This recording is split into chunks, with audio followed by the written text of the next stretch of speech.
আসসালামু আলাইকুম। আশা করি আপনারা সবাই ভালো আছেন। আগামীকাল পুঁজিবাজার কেমন যেতে পারে এই বিষয়ে যদি আলোচনা করি তাহলে আজকের মার্কেট নিয়ে কিছু কথা বলব এবং তারপর আগামীকালের মার্কেটের বিষয়ে কথা বলবো। আ ২-১ টা নিউজ নিয়ে কথা বলার চেষ্টা করব। তো আজকের মার্কেটের সবচেয়ে বেশি পজিটিভ দিক ছিল আ ভলিউমটা একটু বাড়ছে। ৪৯৮ কোটি টাকার ভলিউম। এটা পজিটিভ দিক। আর 1 মিনিট চার্টটাও পজিটিভ দিক। বিশেষ করে শেষ ট্রেডটা অনেক বেশি পজিটিভ ছিল।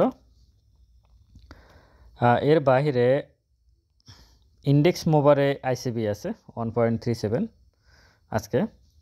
আইসিবির বিষয়টাকে আমি একটু ইতিবাচকভাবে দেখি। আইসিবি মার্কেটে কিছু রোল প্লে হয়তো করতে পারে এখন। অনেকদিন পরে বেস্ট হোল্ডিংস নতুন আইপিও আসছিল মার্কেটে। এখানে অনেক যাদের সাথে আমি কথা বলছি অনেকেরই এই শেয়ারটা আছে বেস্ট হোল্ডিংস। তো মোটামুটি আজকে হল্টেড হলো। এগুলো মিলে আজকের মার্কেটটা লেনদেনটা একটু ভালো। এটাকে আমি খুব বেশি ভালোভাবেই দেখি। এই লেনদেনটা আমি চাই যে ধারাবাহিকতা থাকবে। ওভারঅল মার্কেট আজকে মোটামুটি ভালো ছিল, যদিও ইন্ডেক্সটা খুব বেশি বাড়তেছে, প্রাইসগুলা বাড়তেছে না। এটার কারণ কি সেটা আমি আগেই ব্যাখ্যা করছি। এখন আগামীকাল যদি মার্কেটের বিষয়ে বলি, হিস্টোগ্রামের বার, ম্যাকডি, মুভিং এভারেজ, 14 দিনের ভ্যালু সমস্ত কিছু বাই সিগন্যাল এটা দেখাই যাচ্ছে। কিন্তু প্রবলেমটা এখন যেটা আগামী 2-3টা ওয়ার্কিং ডেজ 5240 বারবার কিন্তু এই যে এখন যে জায়গায়, এই জায়গা থেকে বারবার কিন্তু মার্কেট নিচে চলে আসছে বারবার। আপনারা এখানে এই পর্যন্ত 60টা আপনারা বডি দেখতেছেন এবং এই বডিটা কিন্তু মানে একেবারে প্রথম যে বডিটা দেখতেছেন হাতের বামে, এটা যতটুকু উপরে রেসিস্ট্যান্স ছিল পরেরটার রেসিস্ট্যান্স কিন্তু কম, তারপরের রেসিস্ট্যান্সটা আরও কম। আর আজকে যেটা হলো সেটা কিন্তু আগের ইমিডিয়েট রেসিস্ট্যান্স যেটা ছিল তার থেকে কম। এটাই হচ্ছে মূল বিষয়। এখন আজকের ক্যান্ডেলটাতে অনেক বড় একটা উইক, অনেক বড়, যেটা এর আগে রেসিস্ট্যান্সগুলোর সর্বশেষ রেসিস্ট্যান্সগুলোর যে ক্যান্ডেলটা হয়েছে এবং তার উপরে যত বড় উইক ছিল সেম ক্যান্ডেলটাই কিন্তু আজকেও তৈরি হয়েছে। স্মার্ট মানি মার্কেটে ঢুকছে কি ঢুকে নাই, এখান থেকে যদি ব্রেকডাউন করে 5240 যেটা, সেটাকে যদি ব্রেক করে উপরে চলে যেতে পারে তাহলে কিন্তু মার্কেট একটা আপ ট্রেন্ড পাবে বলে মনে করি। মার্কেট এখনও ডাউন ট্রেন্ডে আছে আজকের দিন পর্যন্ত। মানে আপনারা উপরের দিকে তাকালেই বুঝতে পারবেন মার্কেট যে ডাউন ট্রেন্ডে আছে সেটা কিন্তু আস্তে আস্তে কিন্তু যতই উপরে উঠুক না কেন সে কিন্তু আগের যে রেসিস্ট্যান্স আছে সেটা কিন্তু সে একবারও ব্রেক করতে পারে নাই। এটা যতক্ষণ পর্যন্ত ব্রেক না করবে ততক্ষণ পর্যন্ত মার্কেটে স্মার্ট মানির প্রভাব যেটা সেটা বলা বাহুল্য। এটা আমি মনে করি না যে আছে, যদিও ভলিউম বাড়তেছে পজিটিভ দিক, এটা পজিটিভ দিক। তো আগামীকালকের মার্কেটটা আমি চাইব যে ক্যান্ডেলটা আগামীকালকের জন্য ইম্পর্ট্যান্ট। ভলিউম প্লাস ক্যান্ডেল, একটা বড় একটা সবুজ ক্যান্ডেল প্লাস ভলিউমটা, এই দুইটা যদি আগামীকালকে অনেক ভালোভাবে বাড়ে তাহলে আপনার মার্কেটের উপরে একটু মানে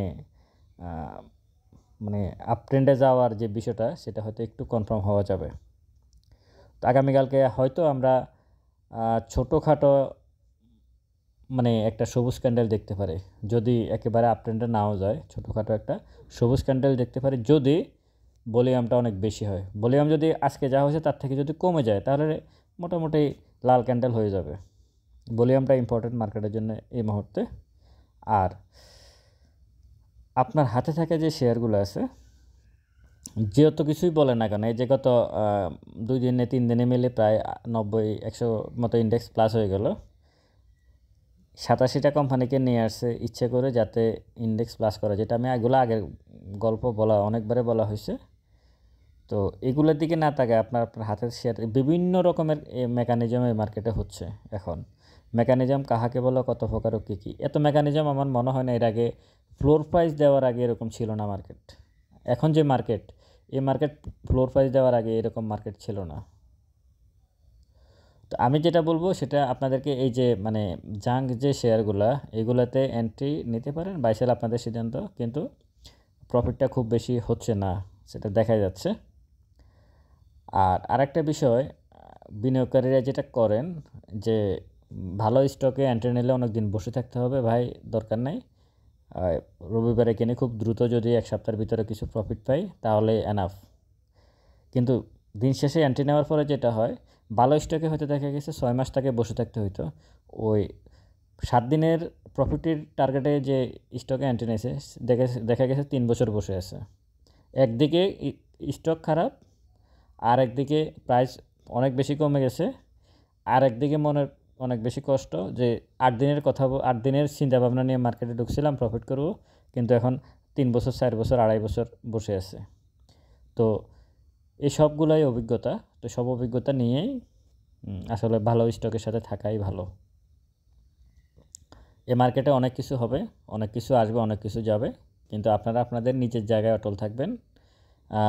কোনো অন্য কারো সিদ্ধান্তে শেয়ার বাই সেল করবেন না, নিজে জেনে বুঝে তারপর বাই করুন, সেল করুন এবং একটা দীর্ঘ সময় মার্কেটে থাকার চেষ্টা করুন। খুব দ্রুত এখানে প্রফিট করার স্কোপ নাই। আপনি অন্য যে কোনো ব্যবসা করেন, কোনো ব্যবসাতে দ্রুত প্রফিটের স্কোপ নাই, তাহলে এই ব্যবসায় এত দ্রুত প্রফিট করবেন কীভাবে? এটা তো ব্যবসা। যাই হোক, এর বাইরে আর একটা বিষয় বলি, সেটা হচ্ছে Q2।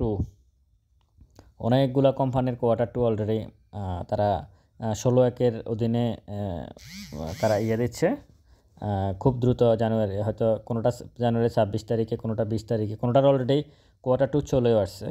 আবার মানে জানুয়ারি এন্ডিংয়ে সমস্ত Q2 EPS ডিক্লেয়ার করতে হবে, বাধ্যবাধকতা আছে।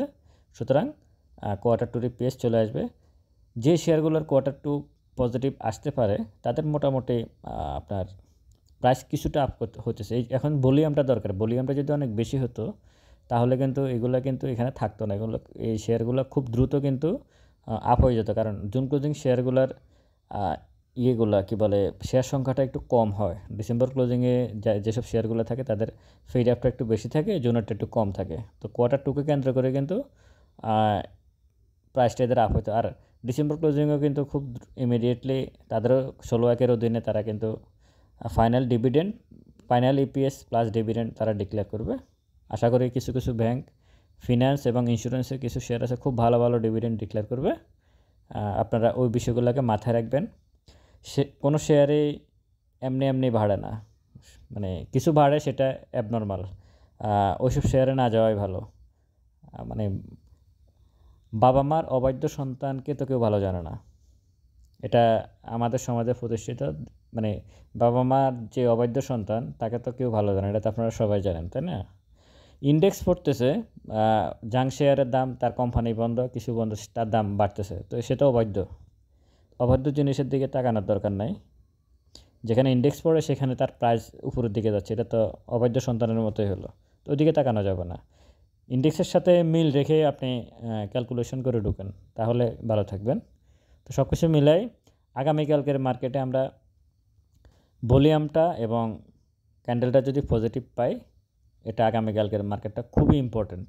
এটা শুধু যে ইন্ডেক্স পজিটিভ হলো আর ভলিউম হলো তার জন্য নয়, ইমিডিয়েট রেসিস্ট্যান্সের জন্য, তার আগের রেসিস্ট্যান্সের জন্য খুবই ইম্পর্ট্যান্ট একটা বিষয়। ভালো থাকবেন সবাই। ভিডিওটা ভালো লাগলে শেয়ার করবেন। ডেসক্রিপশন বক্সে নাম্বার দেওয়া আছে, যোগাযোগ করতে পারেন। আসসালামু আলাইকুম।